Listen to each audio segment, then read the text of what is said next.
sa première nuit de liberté. Mon père à Paris l'a passé, endormi sur une poubelle. À Belleville dans la rue Louis Bonnet, peut-être bien qu'il pensait encore à son Statel. Ses seuls parents, sa seule famille, un cartable au cuir meurtri, des photos couleur sépia, quelques pièces d'or remises en confiance par un vague ami d'enfance, resté dans un camp quelque part. Tate, oi tatele, il me manque ton accent. Tate, oi tatele, que ton sommeil soit moins pesant. Armé d'une petite aiguille, de quelques mètres de fil, tailleur de son métier, il reprit son travail, et la vie vaille que vaille, à force de volonté. Présentés à Madeleine, ils ont parlé de leur peine, de leur joie dans un atelier. Leur seul langage, un bel espoir, entre un bonjour, un au revoir, ils ont fondé leur foyer. Tate, hoi tatele, il me manque ton accent. Les chroniques du Shtetl sur Seine, Tate, pour Yiddish pour tous, hoi tatele, par Jean-Claude que Lonca. ton sommeil soit moins pesant. Je parlais de traduction de mots en yiddish dans des textes écrits par des personnes qui utilisaient les mots qu'ils connaissaient et qui leur venaient à l'esprit au moment où ils écrivaient. Ma connaissance en plantes et fleurs est celle d'un titi arpenteur de trottoir en goudron. Alors quand je vois une fleur bleue, je dis que c'est un sébo bleu. Et la couleur change, mais ça reste un sébo. Quand je veux me la péter, j'invente un nom, genre mais c'est un stratipontin d'Amazone, celui du Kyrgyzstan est plus haut, ou plus étroit, ou plus large. Dans un texte, je lis Tom Timkoy, dont j'ignore l'origine. Mon père utilisait ce mot pour dire « c'est du n'importe quoi » ou « ça ne veut rien dire » ou « ça ne sert à rien ». Dans les livres du souvenir, les gens écrivent et c'est déjà ça. Aucun éditeur n'a fait de remarques sur la valeur du texte. Les éditeurs ont juste fait les corrections orthographiques, pas de la syntaxe ou de la structure. Je me permets de rajouter une chose, car je suis sensible à vos merci. J'ai découvert au sein de ce groupe Yiddish pour tous des personnes qui avaient été spoliées au CP de leur sénestre. Si je dis de leur gauche, on va penser que nous avons été désensibilisés d'une représentation politique et formatée pour passer à droite, et puis sénestre ayant donné sinistre. Donc, gaucher contrarié et malmené dans son éducation scolaire, j'ai donc non seulement redoublé 3 fois, dont 2 en petite section, parce que personne n'avait compris que j'étais atteint de dysorthographie. Quelques-unes m'ont répondu gentiment pour me dire qu'elles en avaient souffert, mais bizarre, pas de mec. Les gauchers contrariés ont ce petit plus qui est de ne pas aimer la discipline et donc d'être ouverts sur les autres pour les comprendre. Les gauchers contrariés ont une sensibilité plus... Ici un mot que je ne trouve pas pour définir un sens qui n'existe pas. Les gauchers contrariés savent écouter, parce qu'ils n'ont pas été écoutés. Mais ne vous y trompez pas, les gauchers ont aussi des défauts, dont l'un est la curiosité. Alors on se baffre d'un tas de nourriture, et pas seulement nutritive pour le bide, mais aussi pour l'esprit. Alors on retient ce que l'on peut, dans l'esprit, pas dans le bide. Mais nos mamans allaient regarder nos selles pour savoir si tout allait bien. Si, j'en connais dont la maman a surveillé son fils jusqu'à ses 13 ans. Dur, hein ? Tiens, si on écoutait un peu de gauchers contrariés.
C'était Let's Dance de David Bowie, un gaucher contrarié.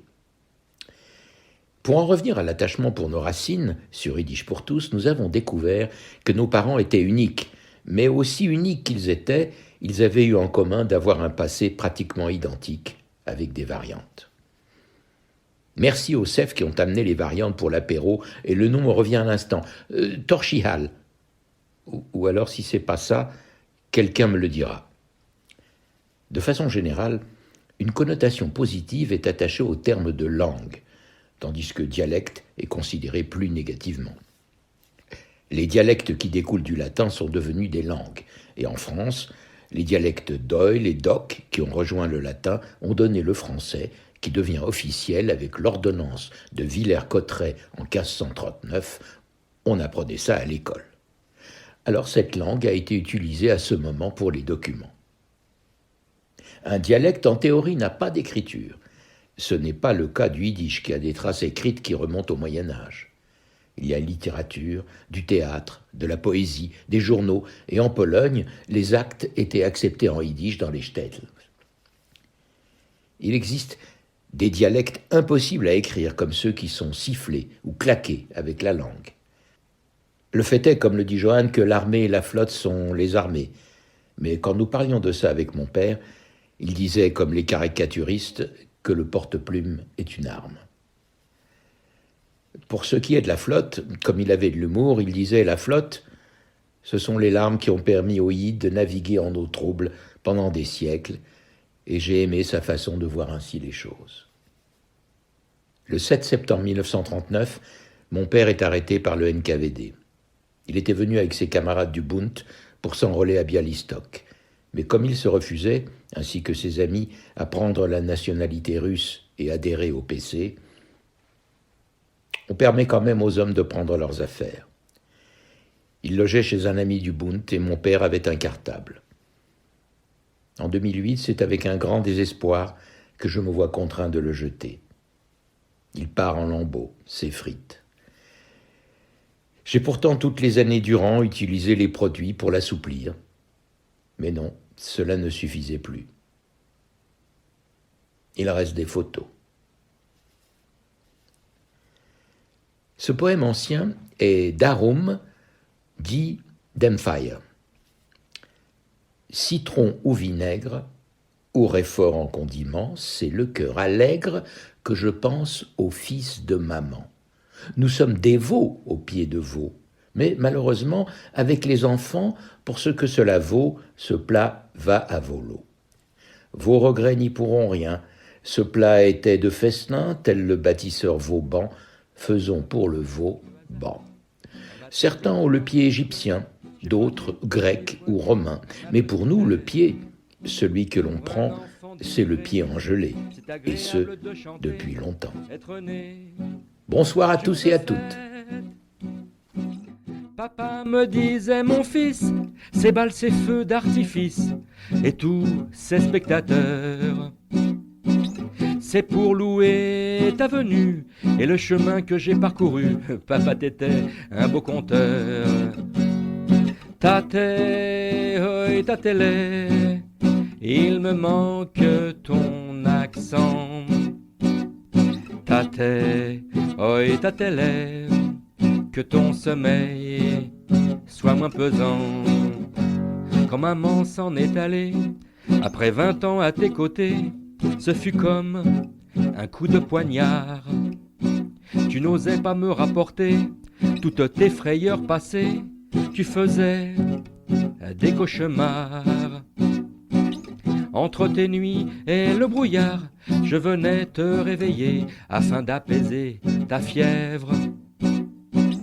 Après une tasse de thé, tu venais pour m'embrasser, je voulais te donner mes rêves. Tate, oi, tatele, il me manque ton accent. Tate, oi, tatele, que ton sommeil soit moins pesant. Vous venez d'entendre une émission originale de Radio Yiddish pour tous.